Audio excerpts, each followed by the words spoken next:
Pemirsa, rekaman kamera pengawas indekos diplomat muda Kementerian Luar Negeri Arya Daru Pangayunan menunjukkan terakhir kali korban masuk ke dalam kamar.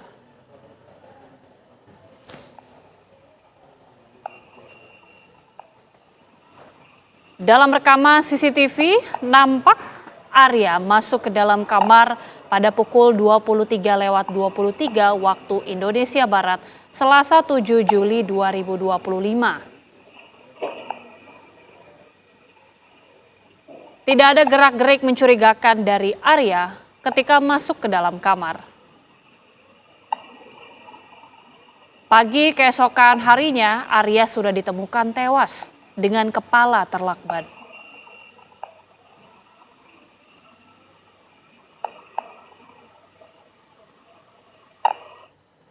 Kematian diplomat muda Kementerian Luar Negeri Arya Daru Pangayunan hingga kini masih misteri.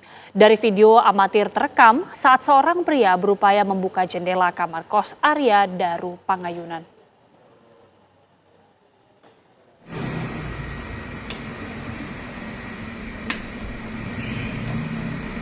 Jendela ini dibongkar paksa karena pintu kamar kos Arya Daru Pangayunan terkunci.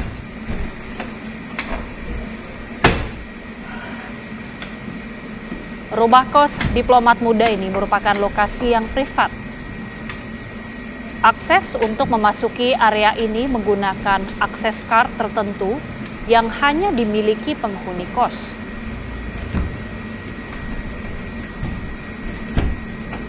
Sebelumnya, istri korban meminta pemilik indekos untuk mengecek kamar yang dihuni oleh Arya karena ia tidak bisa dihubungi sejak Senin malam.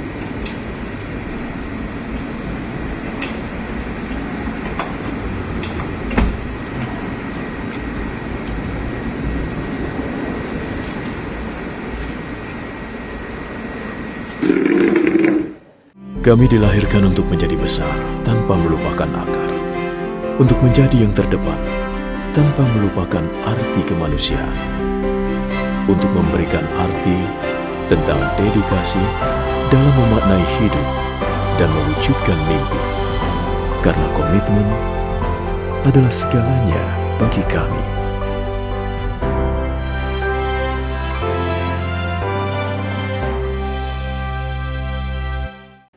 Ya, kematian diplomat muda ini menyisakan tanda tanya besar. Apa penyebab kematian dan mengapa diplomat muda tersebut dilakban hingga kini juga masih menjadi misteri.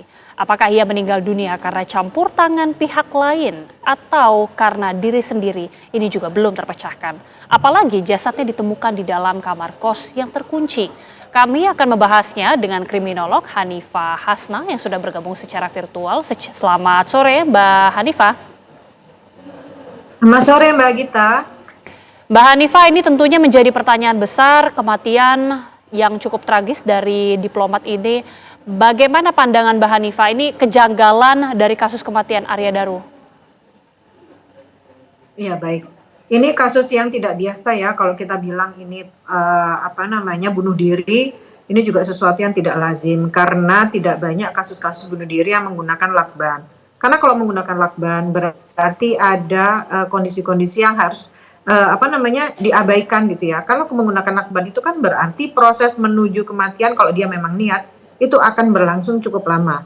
Nah, ketika berlangsung cukup lama berarti ada gerakan-gerakan tertentu ketika dia sesak nafas sehingga kondisi korban itu menjadi tidak simetris. Sementara yang kita temukan adalah korban dalam kondisi yang sangat rapih, sangat bersih gitu ya. Dengan ditutup dengan selimut. Artinya kemungkinan ada seseorang yang memang melakukan hal ini. Karena kalau sendiri sepertinya tidak mungkin. Itu menurut saya sampai sejauh ini dari keterangan yang sudah kita dapat selama ini. Oke, bagaimana dengan temuan bahwa tidak ada tanda-tanda kekerasan, bahkan juga dari sidik jari, ini hanya sidik jari dari almarhum saja yang tertera di situ? Baik, kalau kita ngomongin tentang tanda kekerasan, sebetulnya kekerasan itu kan tidak hanya kekerasan fisik. Kita bisa menyampaikan tentang atau kita bisa membahas tentang kekerasan psikologis. Apakah selama ini korban mengalami kondisi psikologis yang membuat dia tertekan? Entahlah tertekan dari siapa, apakah karena masalah pribadi atau masalah dengan profesinya atau dengan pekerjaannya, di mana korban ini adalah salah seorang diplomat yang mempunyai mungkin akses sensitif atau akses penting dari negara gitu ya. Dan kita nggak tahu pekerjaannya terlibat dalam apa sehingga ada orang-orang atau ada pihak-pihak tertentu yang membuat kondisi korban ini menjadi sesuatu yang membuat dia mempunyai motif tersendiri untuk menghilangkan nyawanya. Tetapi kalau dilihat dari kondisinya, sepertinya bunuh diri yang seperti ini tuh jarang sekali terjadi.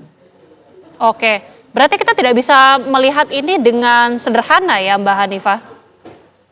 Iya benar sekali, karena begini Mbak, ketika ada kasus pembunuhan yang tidak lazim, yang perlu kita pahami bukan hanya dia terbunuh atau dia dibunuh, tapi apakah ada simbol-simbol tertentu yang terjadi dalam proses pembunuhan itu.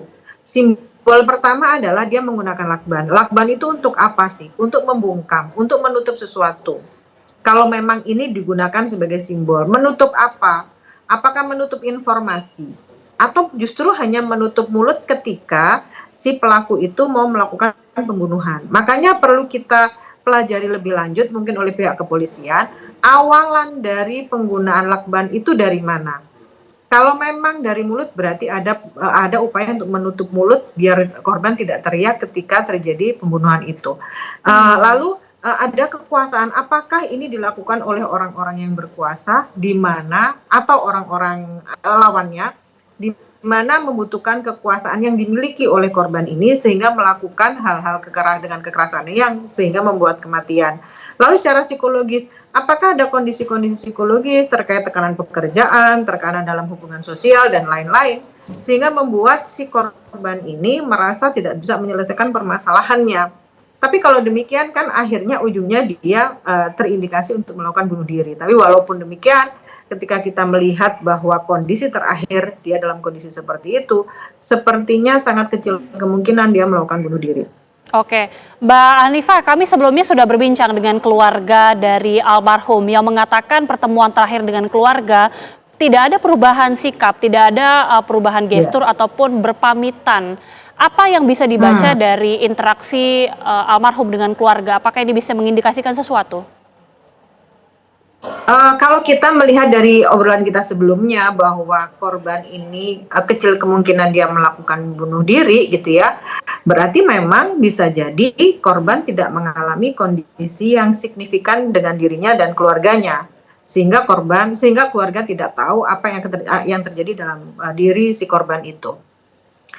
Tetapi kalau kita bisa melihat lebih lanjut, bahwasanya ini bisa jadi merupakan staging bunuh diri pasca pembunuhan, di mana si pelaku ini merekayasa korban ini seolah-olah bunuh diri padahal korban pembunuhan. Kalau Mbak Agita tadi menyampaikan tidak ada tanda-tanda kekerasan, bukankah kekerasan itu tidak hanya masalah fisik?